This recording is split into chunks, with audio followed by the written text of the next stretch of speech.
પરીક્ષિત રાજા સમગ્ર ભૂમંડળની અંદર પોતે દિગ્વિજય કરવા માટે નીકળ્યા.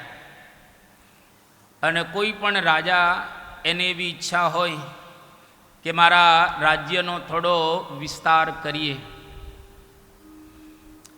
એ વિસ્તાર કરવા માટે અન્ય જે રાજાઓ હોય એની સાથે યુદ્ધ કરવું પડે, એની સાથે લડવું પડે.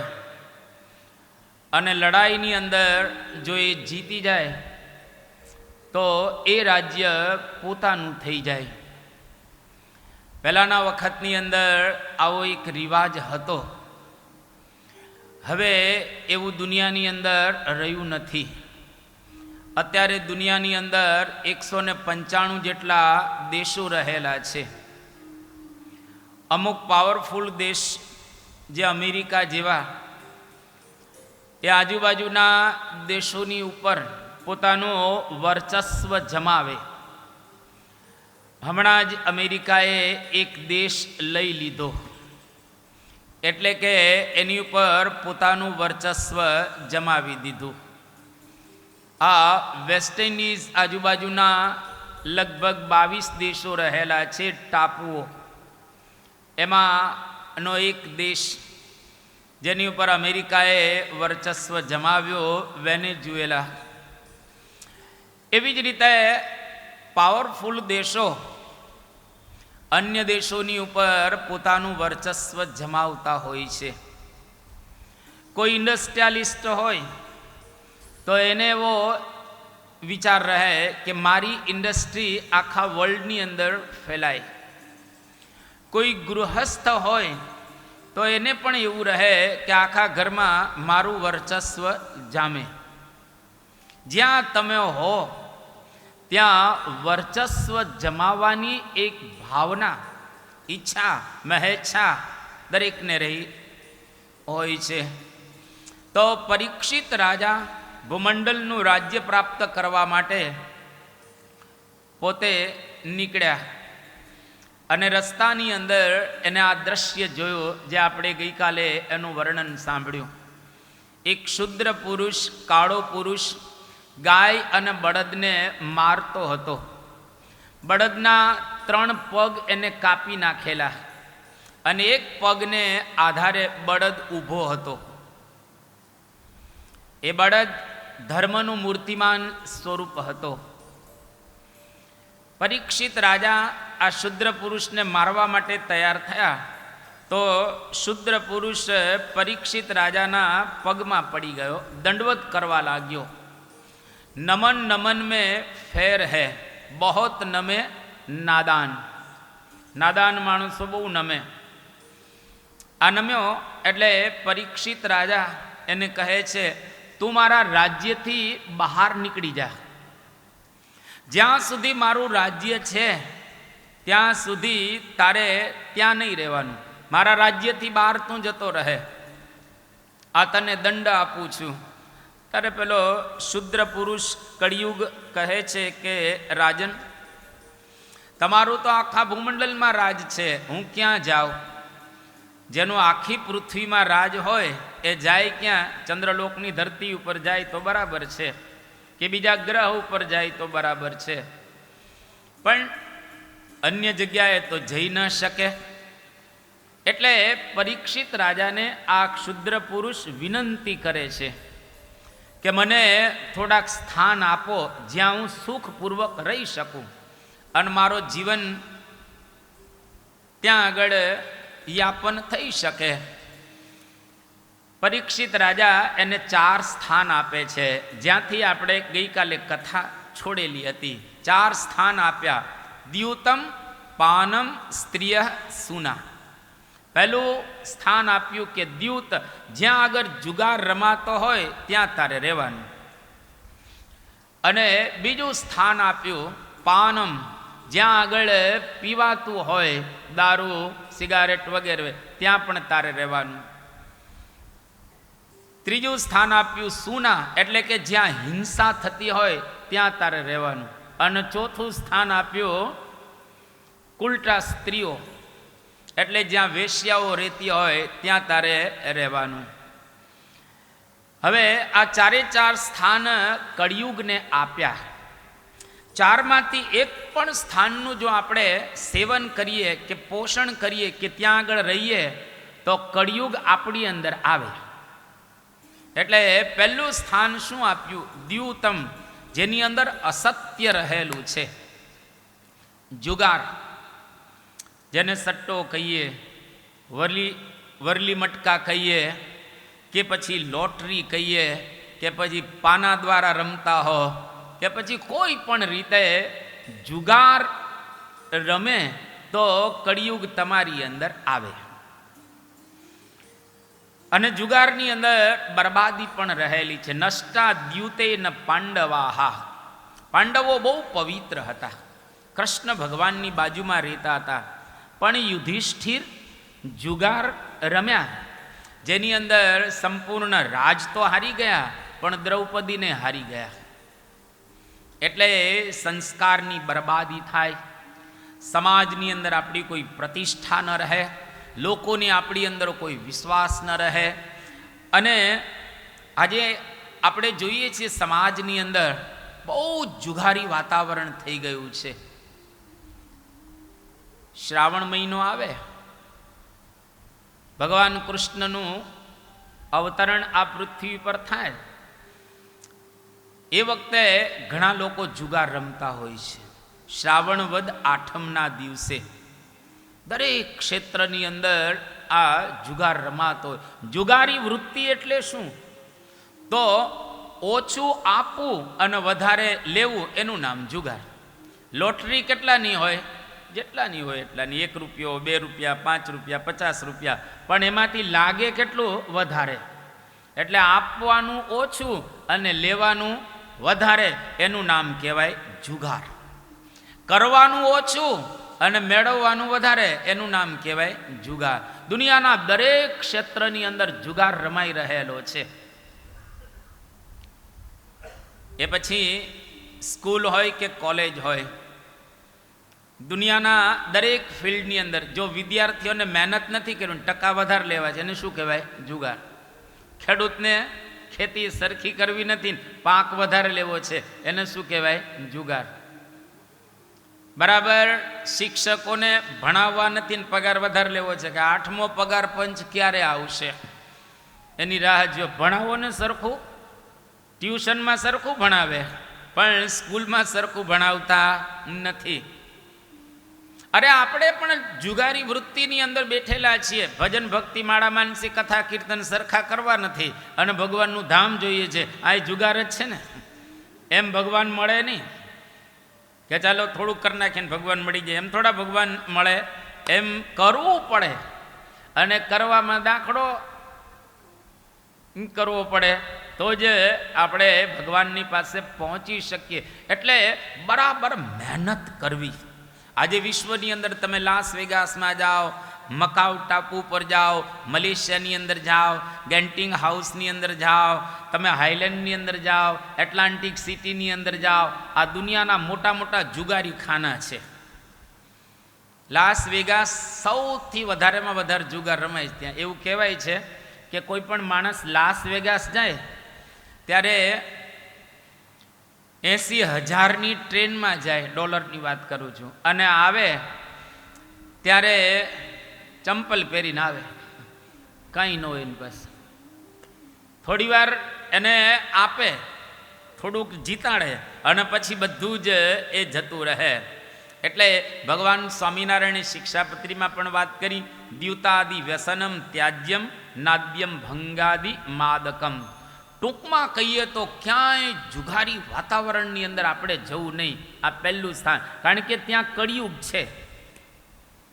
કોઈ રમતા હોય ને મિત્ર હોય ને તો ત્યાગ કરી દેવો એનો, કારણ કે આજની તો કાલે આપણે લપસી જશું એની અંદર.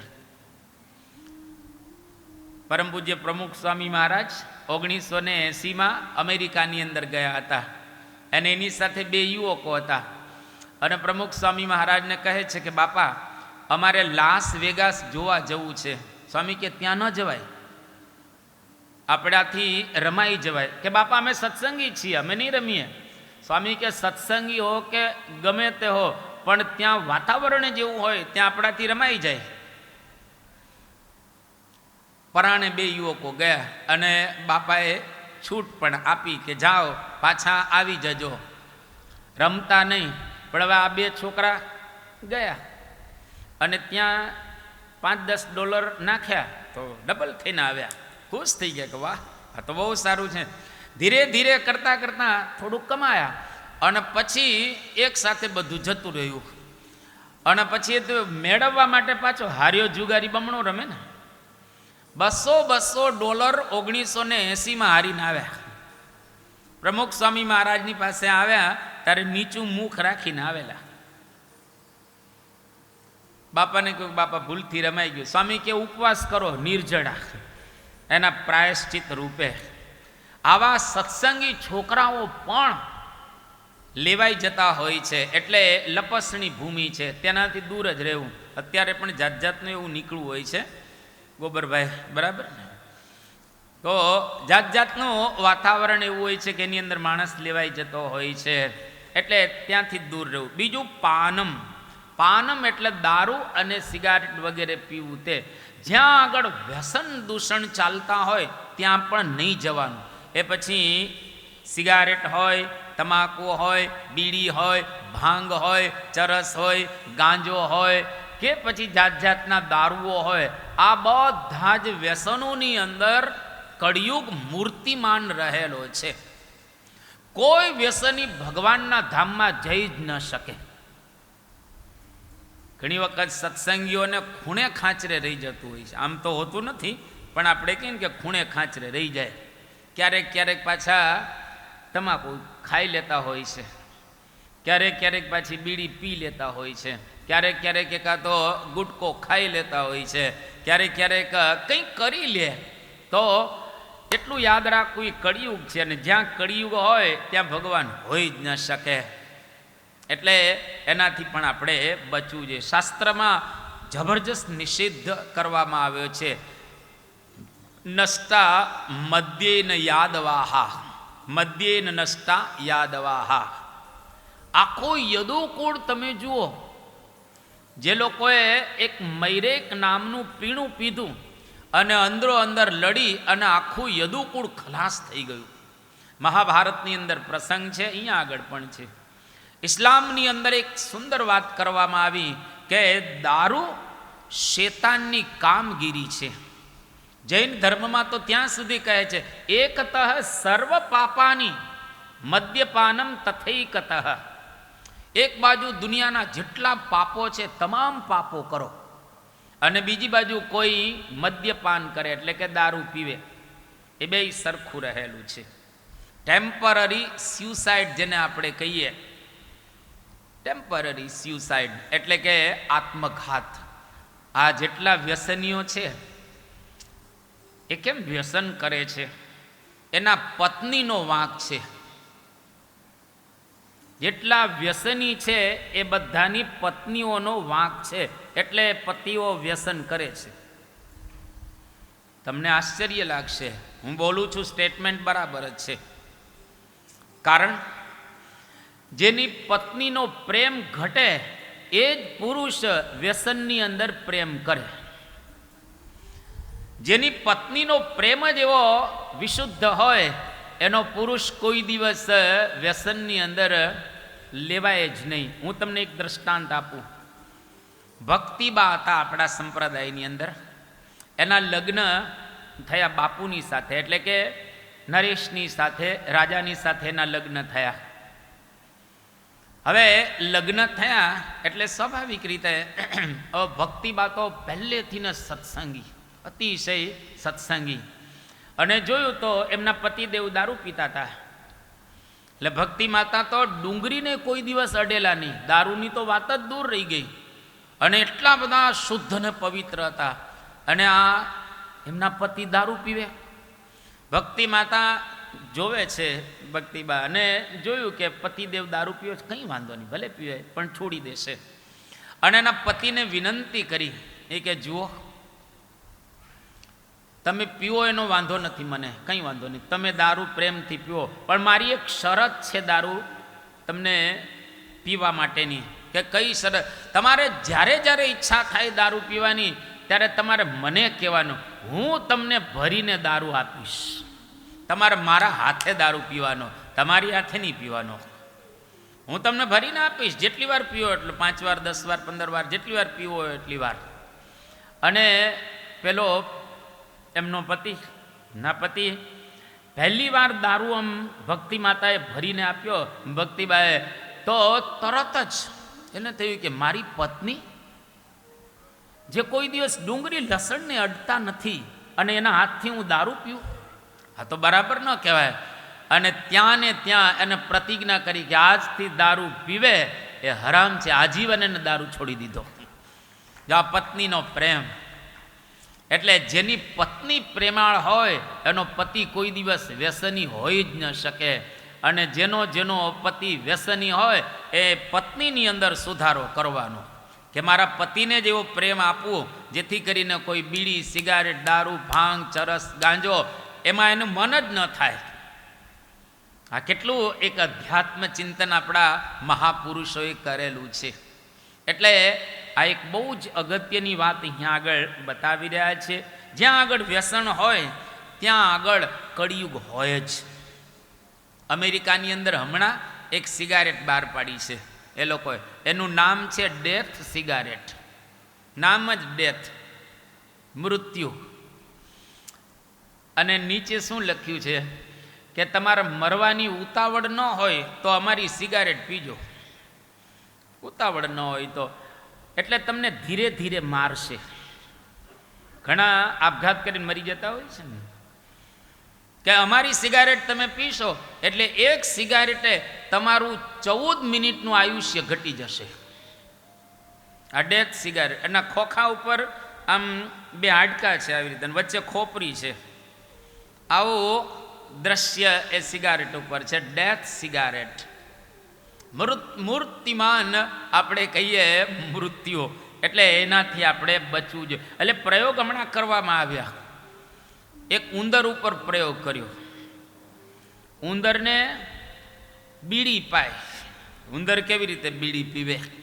તો ઉંદર હતો એને ધુમાડો જે બીડીનો હોય એ આમ આપવામાં આવ્યો, જેટલો ધુમાડો બીડીમાંથી નીકળે ને એટલો. અને બીડીનો ધુમાડો પૂરો થયો, ઉંદર મરી ગયો. એક વાંદરા ઉપર પ્રયોગ કર્યો. વાંદરો તો બીડી પી શકે આમ, હવે જરા પઢાવેલો વાંદરો હતો અને એને સિગારેટ આપવામાં આવી. અને સિગારેટની અંદર તો નિકોટીન નામનું ઝેર છે. અને વાંદરાએ 5 સિગારેટ પીધી ને તો ઝાંખું ઝાંખું દેખાવા લાગ્યું. એની આંખની જે રોશની છે એ ઘટી ગઈ. એટલે આવા પ્રકારના પ્રયોગો પણ કરે છે અને વોર્નિંગ પણ આપે છે. તમે સિગારેટ, અહીં તો કોઈ પીતા નથી, પણ સિગારેટ પીતા હોય એની નીચે લખેલું એક વાક્ય છે, કોઈ વાંચતા નથી વાક્ય. Statutory warning. ધેટ મીન્સ કે આ કાનૂની ચેતવણી. કાનૂની ચેતવણી શું આપવામાં આવી છે? Cigarette smoking is ઇન્જરિયસ to health.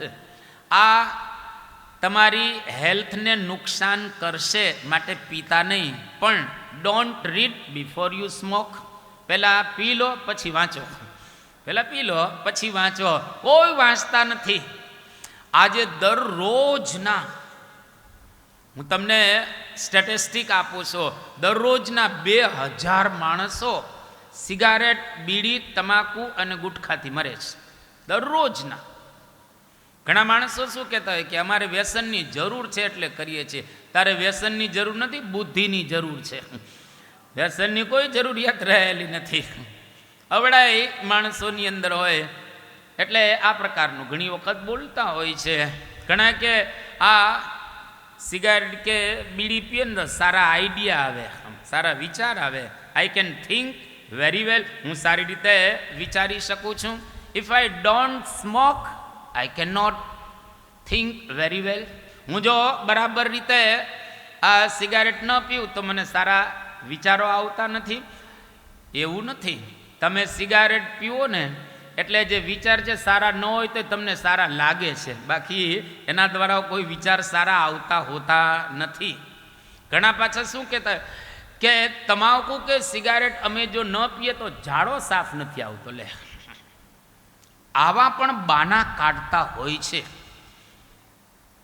હવે લેટ્રિન તો તમે ફાંકી ન લો ને તો બીજા દિવસે નીકળી જ જાય. આ કુદરતનો નિયમ રહેલો છે, એમાં કોઈ જરૂરિયાત રહેલી નથી આવા વ્યસનોની. પરમ પૂજ્ય પ્રમુખ સ્વામી મહારાજ એક વખત આમ ગાડીમાં જતા હતા અને ચાલક હતો નાનુભાઈ. એ ચાલક એના ખિસ્સામાં આગળના ભાગમાં સરસ સિગારેટ થોડી મોટી સાઇઝની હતી, આમ સારી ક્વોલિટીની હતી, અને આમ જરા નીચે નમ્યા તો સિગારેટ પડી ગઈ. જેવી સિગારેટ પડી ગઈ ને પરમ પૂજ્ય પ્રમુખ સ્વામી મહારાજે લઈ અને એમને આપી. સ્વામીના મનમાં એમ કે આ પેન છે, થોડીક મોટી સાઇઝ, એટલે બાપાના મનમાં એમ કે પેન છે, સારી ક્વોલિટીની હતી. પણ બાપાએ આમ જોયું ને તો આમ થોડીક પોચી લાગી. પેન તો પોચી ન હોય. સ્વામીએ આપી તો દીધી. પછી નાનુભાઈને આમ સંકોચ થયો કે આ તો સારું ન કહેવાય, કારણ કે પ્રમુખ સ્વામી મહારાજે અમારી સિગારેટ જોઈ અને મને પાછી આપી. એટલે એ વ્યક્તિએ બાપાને કહ્યું કે બાપા માફ કરજો, આ હું સિગારેટ પીવું છું. સ્વામી કે છોડી દે. બાપાએ થોડું સમજાવ્યો એને. તો નાનુભાઈ શું કહે કે બાપા તમે જો કહેતા હો ને તો હું મારી પત્નીને છોડી દઉં, પત્નીને છોડી દઉં, પણ સિગારેટ નહીં છૂટે. કેમ નહીં છૂટે? તો કે સિગારેટ પેલી આવી છે અને પત્ની પછી આવી છે. હું નાનો હતો ત્યારથી પીવું છું, એટલે પત્નીને છોડી દો પણ સિગારેટ મારાથી નહીં છૂટે. પરમ પૂજ્ય પ્રમુખ સ્વામી મહારાજે આશીર્વાદ આપ્યા અને કહ્યું કે નાનુભાઈ છૂટી જશે, ચિંતા ન કરો, અમે આશીર્વાદ આપીએ છીએ અને તમે પ્રયત્ન કરો. અને ખરેખર ભગવાનની દયાથી એનું આ વ્યસન ગયું. એટલે નાના મોટા કોઈકને ખૂણે ખાંચરે વ્યસન હોય તો છોડવા. અને તમારે વ્યસન ન હોય તો હવે તમને એક બીજું આપું છું વ્યસન, કે તમારે 10 લોકોને વ્યસન છોડાવવાના. બસ આ પારણમાંથી તમે જાઓ, એટલે હું વર્ષની વાત નથી કરતો, 2 વર્ષની વાત નથી કરતો, 5 વર્ષની વાત નથી, જિંદગીની અંદર 10 જણાને વ્યસન છોડાવજો. બસ જો વિપુલભાઈએ ઊંચી આંગળી કરી, આપણે તાલીઓથી એમને વધાવો. 10 જણાને વ્યસન છોડાવજો. અને જે છોડાવવાની ઈચ્છા રાખતા હોય ઊંચી આંગળી કરો. 10 જણાને આજીવનમાં તમારી જ્યારે ઈચ્છા થાય ત્યારે 10 જણાને છોડાવવા વ્યસન. અને તમે 10 જણાને છોડાવશો, એ 10 કુટુંબને તમે બચાવી દીધા. 10 કુટુંબ બચી ગયા. એના ઘરના લોકો જેટલા, એક કુટુંબની અંદર 4 સભ્યો આપણે ગણો તો 40 જણાના આશીર્વાદ તમને આ પારણમાંથી પ્રાપ્ત થશે. 40 જણા તમારી ઉપર આશીર્વાદ વરસાવશે. એટલે 10 લોકોને વ્યસન છોડાવજો. આપણા મહોત્સવો દ્વારા હજારો લોકોને આપણે વ્યસન છોડાવ્યા છે. અને જ્યારે વેકેશન થાય કે વેકેશન પડે, બાળકો, બાલિકાઓ, કિશોરો, કિશોરીઓ ઘણા બધાને વ્યસન છોડાવવા માટે જાય છે. આપણે એક અભિયાન કરેલું, વ્યસન મુક્તિ અભિયાન, જેમાં હોસ્પિટલોની અંદર જઈ અને છોકરાઓ અને છોકરીઓએ લોકોને વ્યસન છોડાવેલા હતા. એટલા માટે વ્યસન છોડી દેવા. નશા તો મુझ में है, नशा तो मुझ में है, शराब में नहीं. यदि शराब में होता तो बोतलें क्यों न उछलती. नशो तो માણસની અંદર હોય. નશો કોઈ દિવસ વ્યસનમાં થોડો હોય. અરે નશો તો ઈમાનદારીનો હોય. નશો તો ધર્મજ્ઞાન, વૈરાગ્ય અને ભક્તિ પ્રાપ્ત કરવાનો હોય. અને નશો તો આવી પારણમાં આવવાનો રાખવાનો. બાકી બીજા નશા દુનિયામાં જરૂરિયાત જ રહેલી નથી. સુંદર સંતોએ ગાયું છે કે ગાંજો ભાંગ લીલાગર મફર હોકો પીવે ચાવે. આ દેવાનંદ સ્વામીએ સુંદર ભજનની અંદર વાત કરી છે. દેવાનંદ સ્વામીના શબ્દો કે ગાંજો ભાંગ લીલાગર મફર હોકો પીવે ચાવે. ગાંજો ભાંગ લીલાગર મફર હોકો પીવે ચાવે. ગાંજો ભાંગ લીલાગર મફર હોકો પીવે ચાવે. ગાંજો ભાંગ લીલાગર મફર હોકો પીવે ચાવે. દેવાનંદ કહે દેખ વિચારી, દેવાનંદ કહે દેખ વિચારી, દુઃખનો અંત તન આવે રે ગાફલ બેગરજું આતન એળે ગમાયો ગાફલ બેગરજો આતન એળે ગમાયો ગાફલ બેગરજું આતન એળે ગમાયો ગાફલ બેગરજો આતન એળે ગમાયો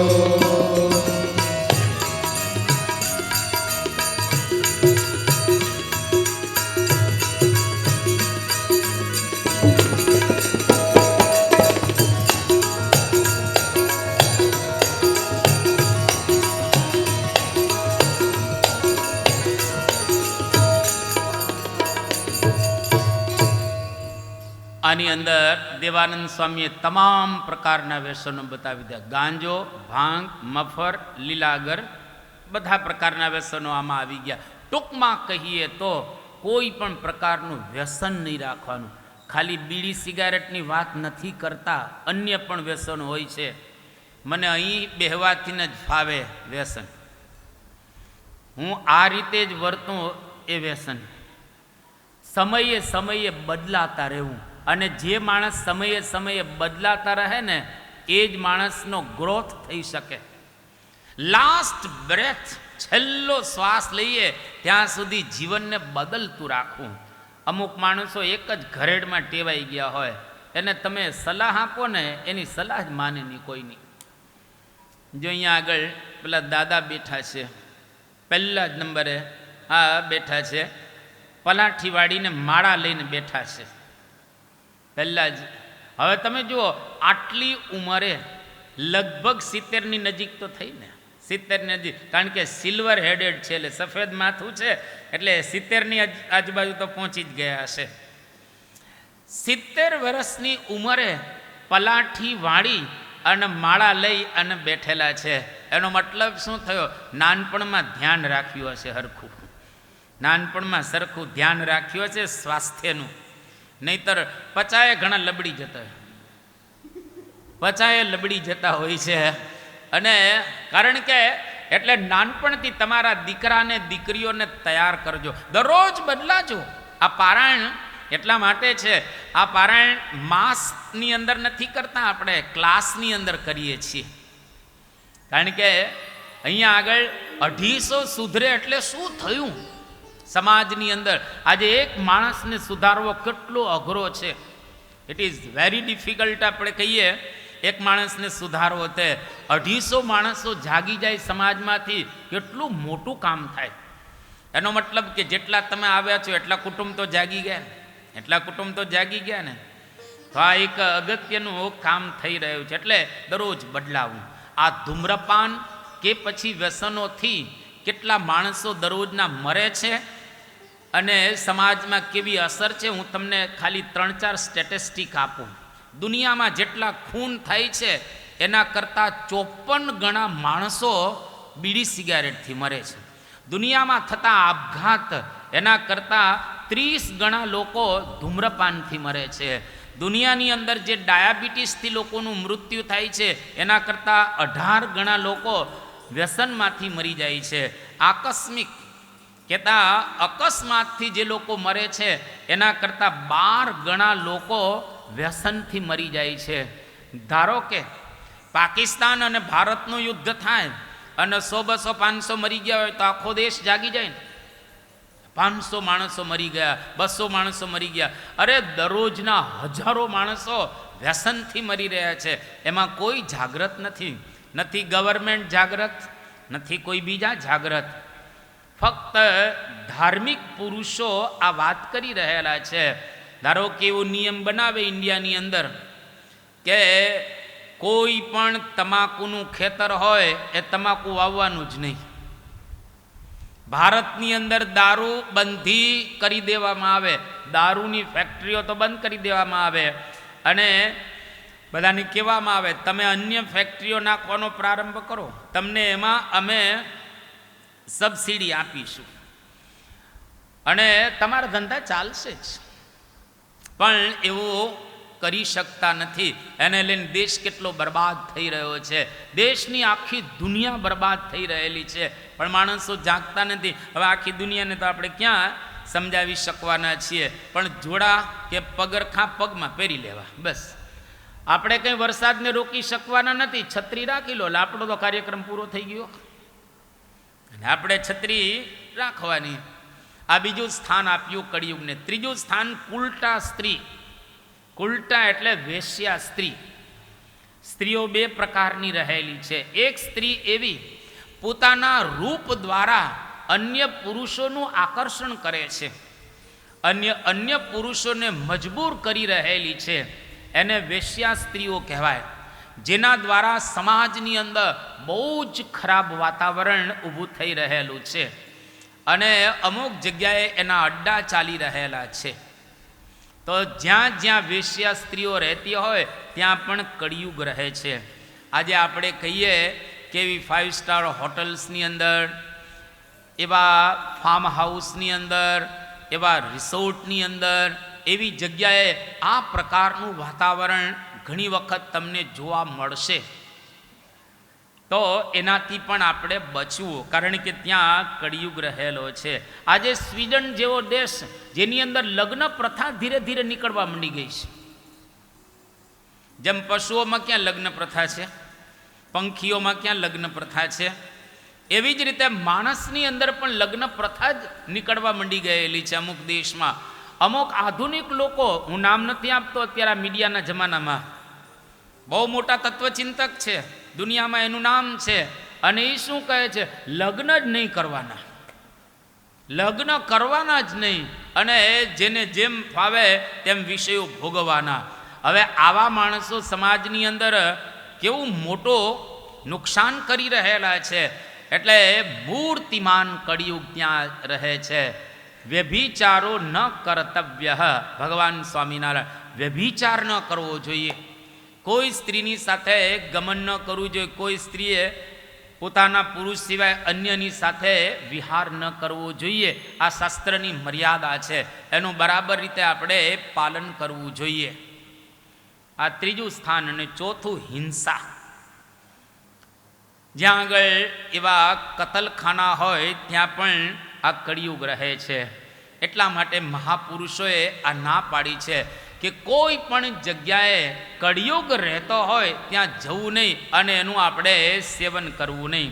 હવે આ 4 સ્થાન આપ્યા એટલે પેલો શુદ્ર પુરુષ પરીક્ષિત રાજાને કહે છે કે 4માંથી એકેય સારા નથી, એકાદું સારું સ્થાન તો આપો. કે પુનશ્ચ યાચમાનાય જાત રૂપમ અદાત પ્રભુ. કે એકાદું કંઈક સારું સ્થાન આપો. અને એક સ્થાન સારું માગે છે, અને પરીક્ષિત રાજાએ 5મું સ્થાન આપ્યું કે જ્યાં આગળ સોનું હોય ત્યાં પણ તારે નિવાસ કરીને રહેવો. કળિયુગને કહે છે. પણ આ કયા પ્રકારનું સોનું? તો અધર્મથી લાવેલી લક્ષ્મી, અધર્મથી લાવેલા પૈસા, સુવર્ણ, ચાંદી વગેરે વગેરે, ત્યાં પણ કળિયુગ રહે છે. તમે કમાઈને લાવો બરાબર છે, એમાં કોઈ શાસ્ત્ર ના નથી પાડતા, પણ અધર્મથી તમે લક્ષ્મી ભેગી કરો તો ત્યાં આગળ કળિયુગ હોય ને હોય જ. અને વધારે લક્ષ્મીવાળા લોકો આવી રીતે ભેગી કરેલી હોય, 2 નંબરની જેને આપણે કહીએ, અથવા તો 2 નંબરના પૈસા, એના ઘરમાં કોઈ દી શાંતિ હોઈ શકે નહીં. પણ 1 નંબરનો પૈસો હોય, નીતિ, રીતિ, પ્રીતિ અને પરસેવાથી જે લક્ષ્મી કમાયેલી હોય એ તમને આનંદ જ આપે. પછી ભલે કરોડોના અબજો રૂપિયા તમારી પાસે હોય તો આનંદને આનંદ જ હોય. એટલે ભાગ્યમાં જેટલું લખેલું એટલું મળવાનું જ હોય છે. અને એના માટે પુરુષાર્થ ચોક્કસ કરવો, પણ ખોટી રીતે પૈસા ભેગા નહીં કરવાના. અધર્મથી લક્ષ્મી ઘરમાં લાવવાની નહીં, કારણ કે એની અંદર કળિયુગ રહે છે. એટલે આ 5મું સ્થાન આપ્યું. આજે આપણે સમાજમાં જોઈએ છીએ ઘણા લોકો છે પૈસાદાર, પાછા દાન કરી દે, પૈસા કમાઈને પાછા દાન કરી દેતા, એટલું લક્ષ્મી એની શુદ્ધ થઈ ગઈ. 10% આપણે કેમ ભગવાનને આપવા, 5% આપવા, 20% આપવા, જે કંઈ આપે એટલી તો શુદ્ધ થઈ. પણ અધર્મથી નાણું ભેગું નહીં કરવાનું. તો એની અંદર પણ કળિયુગ રહે છે. આ 5 સ્થાન આપ્યા. અને જે 5 સ્થાનનું સેવન ન કરે એના ઘરની અંદર કોઈ દિવસ કળિયુગ ન આવે, હંમેશ માટે સતયુગ રહે. એટલે આપણા ઘરને જો આપણે સતયુગમાં લઈ જવું હોય, કંઈ વાંધો નહીં, યુગ કળિયુગ છે, પણ આપણું ઘર સતયુગની અંદર આપણે લઈ જઈ શકીએ. દારૂ, માટી, ચોરી, અવેરી એનાથી આપણે પર રહીએ, જુગાર કે આવી ઉલટા સ્ત્રીઓથી પર રહીએ, કોઈ પણ પ્રકારની હિંસા ન કરીએ. આટલું જો કરીએ તો આપણું ઘર ઘર નથી, એ ધામ તુલ્ય બની જાય. એટલા માટે ભગવાન સ્વામિનારાયણે પોતાના સંતોને ફરી ફરીને આ વાત કરી કે કળિયુગની અંદર સતયુગનું વાતાવરણ એને ઊભું કરી દીધું. કલી મેં સાચો સતયુગ આવ્યો. હવે કળિયુગમાં સતયુગ કેવી રીતે આવી શકે? પણ આપણા ઘરની અંદર ચોક્કસ સતયુગ આવે. ભગવાન સ્વામિનારાયણના સંતોએ આવું એક અદ્ભુત કીર્તન ગાયું છે, કલી મેં સાચો સતયુગ આવ્યો. કલી में साचो सतयुग आयो, स्वामी नारायण देव प्रगट भये, स्वामी नारायण देव प्रगट भये, मुनि संग मरम जनायो, मुनि संग मरम जनायो, कली में साचो सतयुग आयो, कली में साचो सतयुग आयो, कली में साचो सतयुग आयो. पर नारी चोरी मध्य माटी, ताही को त्याग करायो, पर नारी चोरी मध्य माटी, ताही को त्याग करायो. पूजा पाठ कथा कीर्तन करी, पूजा पाठ कथा कीर्तन करी, हरिजन मन हर खायो, हरिजन मन हर खायो, कली में साचो सतयुग आयो, कली में साचो सतयुग आयो, कली में साचो सतयुग आयो.